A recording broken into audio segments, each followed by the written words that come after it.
When we were first told that it was this autistic-like disorder, it was devastating for our entire family. Christopher was active. He talked, he sang, he danced.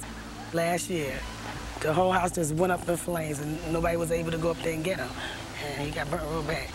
There's nothing nobody could do. Michael was diagnosed 3.5 years ago with metachromatic leukodystrophy. He's no longer able to speak, and he is totally dependent for all of his physical needs. When Jeff was about 1 year old, a pretty severe brain hemorrhage left Jeff mentally retarded, and Jeff lived with my parents till they died. Lori was born very low birth weight. I had no real understanding or knowledge about mental retardation. I was told that she possibly would never crawl, certainly never walk, and probably never talk. I am a promise, I am a possibility, I am a promise with a capital P. I've got what it takes, potentiality.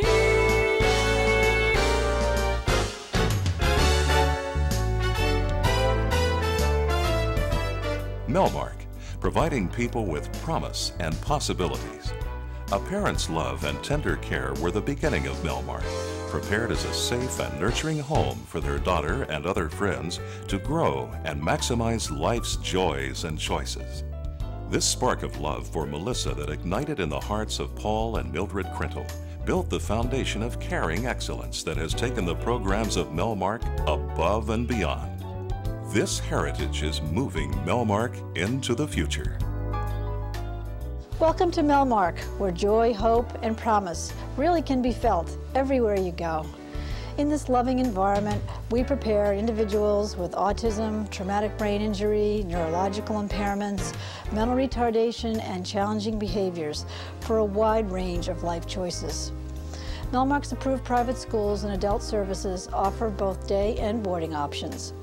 Join me now as we see how our highly skilled, devoted, and loving staff work their miracles every day with the nicest children and adults that you will ever meet. I am a promise to be anything that I want to be. I am a promise to be anything that I want to be. The refreshing beauty of Melmark provides a calm, safe atmosphere for life's seeds of hope to bloom and grow. I just feel so good about bringing him here each day. We love the fact that you enter when you're passing the barns and see the animals. It's just a wonderful place to be. The campus is beautiful, it's serene. I come in here and after spending a couple hours with Tony and watching his staff walk around with the residents, all's right with the world. I mean, it is a wonderful place. Not only is Melmark just an incredibly beautiful place, but it's just so overwhelming how wonderful all the people are. And G. You're making that noise. I love the children. I raised 4 of my own, and I have grandchildren, and these children are just like my own. This is not a job. This is you do for the love of it. I feel so confident and secure in putting him in someone else's hands for the day. He is loved and paid attention to all the time he's here. And the other thing that really impressed me when we entered the day school, we go down the hallway past the nurses' station, and that's very reassuring to me to see a full staff of nurses there, always. In the Melmark School, love is combined with learning. The educational process begins with a functional assessment of the child's strengths and needs. Goals are established, and protocols for helping the student reach them are then developed and implemented consistently across all areas. I tried to break their goals down into as small steps as possible. We want to track each step very carefully and document when they meet each step so we can progress to the next level. So we take data to graph and then meet with the program managers and other areas to really come together and make their program the best. By concentrating in the areas of communication, especially picture exchange communication, it provides them with skills that they didn't have before or wouldn't develop as quickly as they are developing now. Good job, Edward.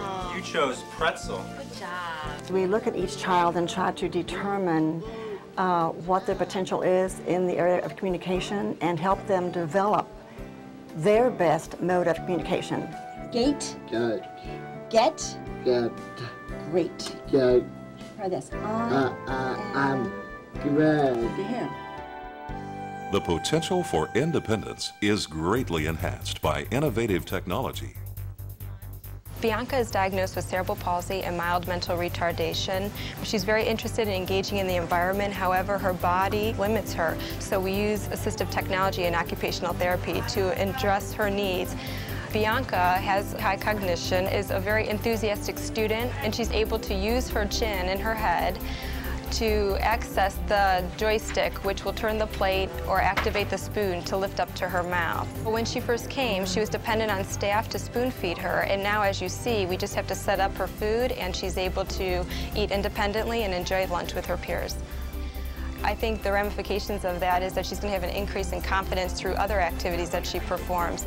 Bianca's life skills are growing every day, and her story of promise is an encouragement to other families too. Chris is a Melmark miracle. Chris came to us in a little ball, all burnt, unable to think or walk or talk, and we're looking forward to sending him back to public school and a productive, normal life. When I first met him 9 months ago, he had splints on his fingers and he wasn't able to use his fingers very well. And as you can see now, he's practically playing cards. Christopher, you start. Christopher's work in the classroom is really showing great promise. It's the greatest experience of my life to be here and watch just how everybody evolves. And even though it may be small steps, it's something that we should be celebrating. When Andrew hit the button for the first time, or when he shook somebody's hand, or when Christopher said, "I'm here" for the first time, or Samantha actually used eye gazing and looked at her name. It was amazing for everybody in the classroom. Spell the name. C-H-R-I-S. Who is it? What's your name? Chris. They want to see him get up, walk out of here, talk, read, and eat. And they're doing that. They're getting that done. They're making that happen every day. For some, the journey is just beginning, but every experience at Melmark is a learning opportunity for life. They don't just brush their teeth here, they don't just eat here. So we want to make sure that whatever we do in the classroom or what they're doing in residential, especially that's really working, that they're meeting their goals with, we want them to also benefit at home or in school. Our Family Resource Center seeks to support families in all aspects of their life with their child or adult. It also provides training to enable family members to keep their child's program consistent while they are home. Okay, Edward, ready? Let's open up the drawer. Life skills broken down into small tasks are learned through staff modeling and reinforcement. This is picking up the shirts. Okay, put them in the drawer. Nice job. Okay, pick up the pants. We probably had our toughest year this past year when he started with a lot of aggressive behavior. We've always worked pretty closely with the school and developing his IEP. So you can see that he's, progressing.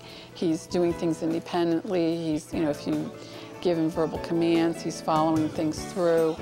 And I think because we communicate with the school, we kind of know where he is here.